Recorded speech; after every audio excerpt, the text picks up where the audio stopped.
मरना बस। पर एक बारी कोई किसी सोहने तरीके ना मार दे, रोल रोल के ना मारे, फिर मरनी एक हराम है एक हलाल। दाने फरमाते आ एक पिंजरे च 2 मुर्गे धाड़ दिते, सवेरे जो पिंजरा खोलिया तो एक मरिया पे एक झींदा।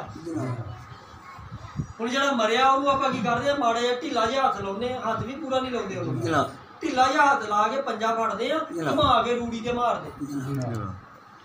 जो रब दी रज़ा नाल मरिया तां ते सियाणियां नूं जदों पता लगा, नाले 5-7 उन्हां ने कड्ढियां गालां सियाणियां ने, ते नाले क्या एक हराम कर लिया दूजा भी कर लेना, इहनूं जुड़ी फेर लो। कहंदे कि नहीं कहंदे? ये गल चलदी है ना अक्सर।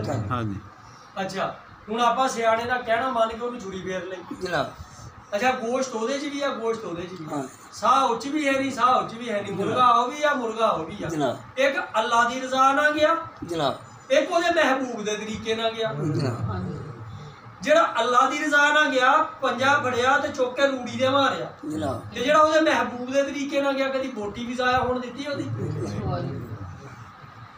गंदियां वड खाने ओनूं की कहने हलाल हो। जिवें दाने फरमांदे जाना तो है ही आ, पर मुंसफी दा करो, बड़े चौड़े हो के कहने अल्लाह दी रज़ा, यही गल बोली जाती अल्लाह दी रज़ा। दाने फरमांदे ओहदे महबूब दी रज़ा नूं शामिल करो विच, फिर मूतू कबल अंता मूतू हो के देखो। जेड़े फिर मूतू कबल अंता मूतू हो गए, वो की फरमाया जीते जीते मर गया, मरते मरते जी उठा, मेरे मेहरबान तेरा शुक्रिया मुझे मरना जीना सिखा दिया। जिन्होंने सरकार की करम नवाजी हो गई, उन्होंने जीण मरण का चज आ गया जी, इच्छे ना तां भी सरकार दे अगे चल गया, तां भी सरकार क्योंकि लावार से नहीं ते कोई साई हैगा असे ते जेड़ा हैगा वो जाने, उसका काम जाने। आपां आजाद, पर उस आज़ादी च आउण लई किसी का कैदी बनना पैना।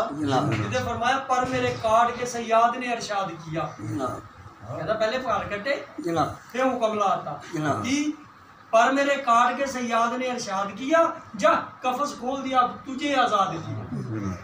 कफस पिंजरे नूं कहंदे ते हुण खिड़की खोलदी है दी, जा तेनूं आजाद करता, पर पर तां कट्टे होए